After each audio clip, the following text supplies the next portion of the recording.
Rimbaud. On voit donc ces toutes premières planches là, sur la page de gauche, c'est un personnage qui s'appelle Zénobie, personnage féminin. Et sur la page de droite, c'est la bande infernale. Sur la page de gauche, d'ailleurs, il y a une petite anecdote. Tillieu pensait que c'était ce personnage-là qui avait inspiré Van der Steen pour sa bobette. Que Van der Steen... c'est pas le cas, puisque, en fait... bon, il y a une petite ressemblance. Ouais, il y a une ressemblance, mais en fait, Van der Steen a commencé un peu avant. Légèrement avant, oui. Ouais. Mais l'autre anecdote, c'est que Tillieu a travaillé pour Van der Steen plus tard. Sans signer. Ouais, sans signer, il m'expliquait que Van der Steen le payait 8 fois plus cher que Dupuy. Donc, apparemment, il n'en a pas voulu à Van der Steen.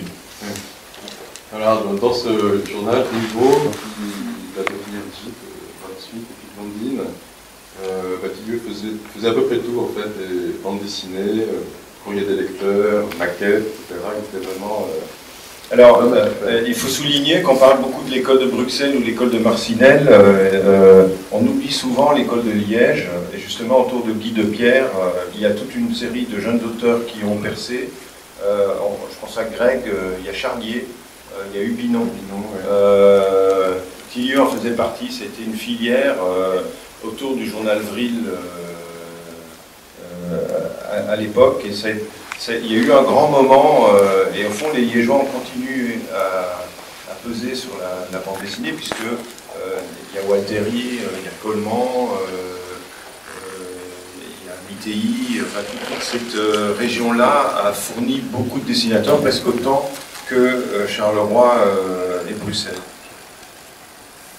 Alors les éditions de Pierre battent un petit peu de l'aile, donc il y a un jeune dessinateur qui s'appelle Schoenwald et qui travaillait pour Rimbaud, qui crée son propre journal, qui va vivre un petit peu plus longtemps celui-là. Ça, ce sont d'autres dessins pour Spirou aussi. On voit un Spirou qui fait penser à celui de Gégé, bien sûr, mais aussi un petit peu à celui de Chaland. Et puis au Franquin des débuts. Oui. Voilà, et donc ça c'est la revue créée en 1947, qui s'appelle Heroic Album, dans laquelle Tillieu va vraiment faire ses débuts. C'est là qu'il crée son premier personnage important, qui s'appelle Bob Bang, qui est un personnage qui passe son temps à se battre contre les Chinois et les anthropophages. Alors il faut s'arrêter une minute sur ce que c'est qu'Heroic Album.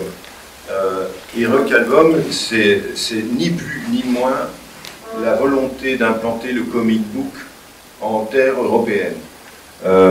C'est ce qui va être d'ailleurs son problème, parce que avec la loi de 49, les Français ont bien décidé d'empêcher la BD américaine d'arriver dans nos contrées, et ce truc qui ressemble un peu trop au comic book, dans l'esprit, dans la forme et dans le format, probablement, va plus que certainement irriter les censeurs de la commission de la loi de 49, on en reparlera tout à l'heure, mais il n'y a pas seulement que la forme, il y a aussi le fond, c'est-à-dire que, notamment avec Félix, Tillieu, qui est très inspiré par des auteurs comme Peter Cheney, comment on prononce son mental? Cheney,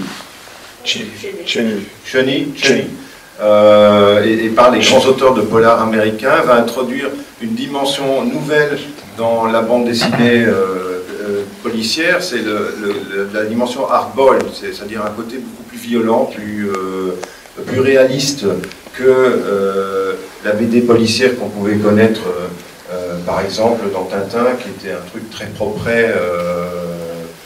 il y avait de temps en temps des flingues, mais pas tellement. Et Tillieu arrive avec ce ton, cette espèce d'esprit violent, qui est un peu en avance sur son époque, parce que il est déjà un peu plus adulte que le niveau de Spirou, par exemple.